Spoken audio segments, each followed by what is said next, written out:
What is money, really? A piece of paper? A number on a screen? A promise? A weapon? A story we were taught so well that we stopped seeing it as a story. Try to imagine this. Tomorrow morning, you wake up. Your bank account is still there, the numbers are still there, the cards still work, but no one believes in them anymore. Would you still be rich? Would you still be poor? Would anything called wealth remain at all? Because money is not food, it is not shelter, it is not warmth, it is not life. And yet entire civilizations rise for it, kneel before it, and collapse because of it.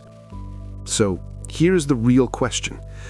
What if money is not one of humanity's greatest inventions, but one of its greatest illusions? Before coins, before banks, before stock markets, there was something much older. Trust. A hunter returned with meat. A farmer shared grain. A family survived because others remembered what had been given and what would one day be returned. No central bank, no printed currency, no digital balance. Only memory. Only obligation. Only relationship. But what happens when a village becomes a city? When strangers replace neighbors? When exchange becomes too large for memory and too impersonal for trust? At that moment, humanity needed something strange, a system that could imitate trust without requiring people to know each other. That system was money, not because money had intrinsic magic, but because societies needed a portable form of belief. Look closely at a coin. It cannot feed you, it cannot love you, it cannot protect you from death. A banknote is even stranger. Its material is almost worthless. Its power comes from something invisible, agreement. You accept it because you believe someone else will accept it, and they accept it because they believe someone else will do the same. So what exactly are we handling every day? Not value itself, but a symbol of value, a ticket into a collective imagination. The philosopher John Searle described this kind of thing as an institutional reality, something that exists because human beings collectively agree that it exists. That may sound abstract, but it explains almost everything. Money is powerful not because it is physically real, but because it is socially real. And social reality can move armies, build empires, and govern daily life. Which means the modern world may be resting on something more fragile than steel or gold. It may be resting on belief. Empires do not collapse only when walls are breached. Sometimes they collapse when trust evaporates.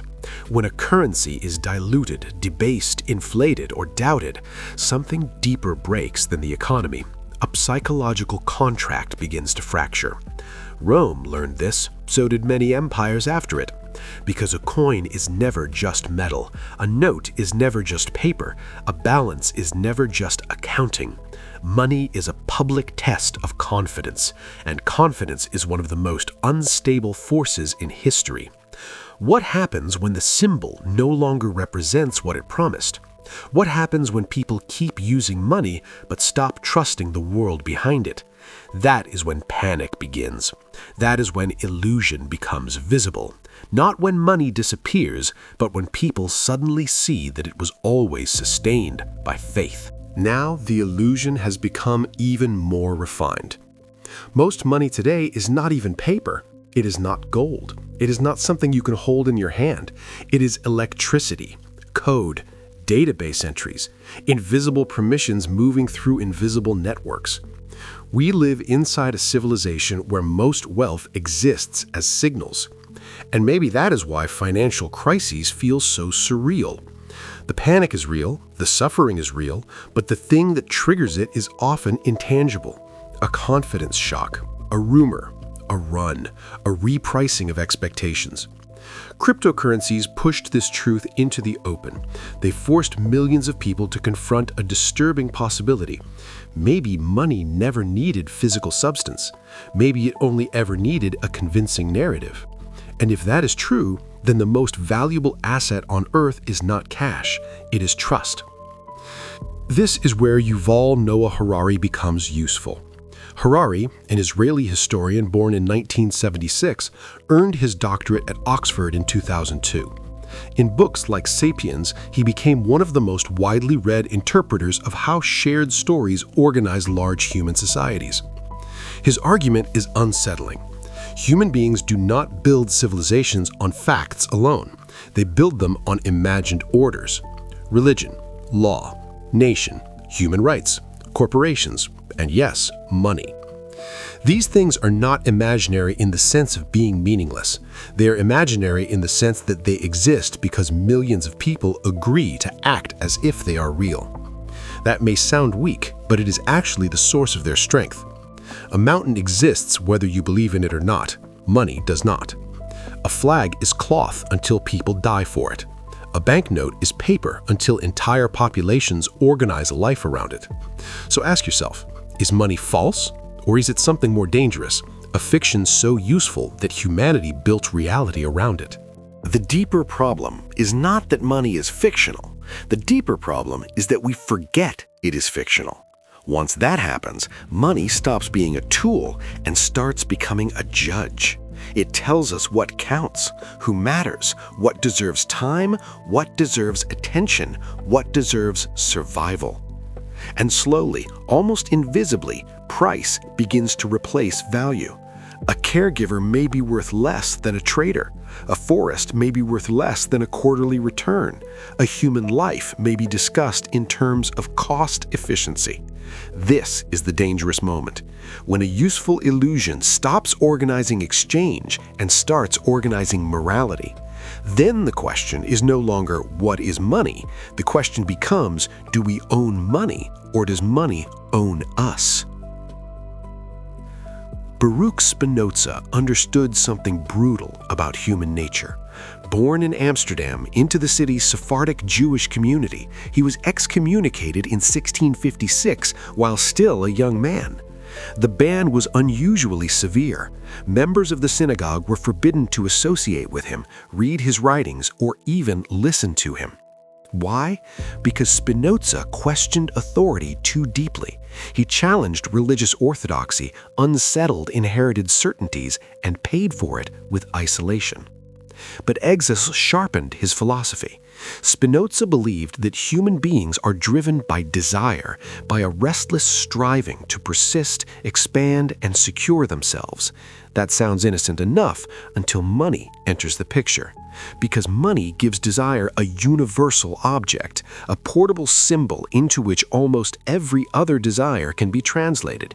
Security becomes money, status becomes money, freedom becomes money. Even love in distorted societies begins to orbit money. And then the trap closes. We no longer pursue money for what it can buy. We pursue it because it appears to contain life itself. Spinoza would have recognized the danger. When desire loses its measure, possession starts to masquerade as existence, and that is the real seduction of wealth. Not comfort, not convenience, but the illusion that accumulation can protect us from fragility, that if we own enough, we will finally become enough. So let us return to the beginning. If money is a shared fiction, if markets are structures of belief, if wealth depends on confidence more than substance, then what are human beings actually fighting over? Numbers, or the things beneath the numbers? Land, energy, water, trade routes, minerals, oil, strategic geography, control over the material foundations that belief later converts into value. That question becomes even darker today. As of March 17, 2026, Reuters reports an ongoing war involving the United States, Israel, and Iran, with major consequences for regional infrastructure, casualties, and oil flows linked to the Strait of Hormuz. Publicly stated justifications revolve around security, retaliation, and strategic necessity. But history always invites a second question. When states speak the language of defense, influence, and stability, are they always talking about money itself or about control over the real assets beneath monetary systems, including energy corridors and natural resources? Because if money is only a symbol, then perhaps power has never been about symbols alone. Perhaps the deepest struggles are not over currency, but over the physical world that currency merely represents. So maybe the final illusion is this, that wars are fought for money. What if, more often than we admit, money is only the language used to disguise a deeper hunger? A hunger for control, for territory, for extraction, for the right to define what counts as value in the first place.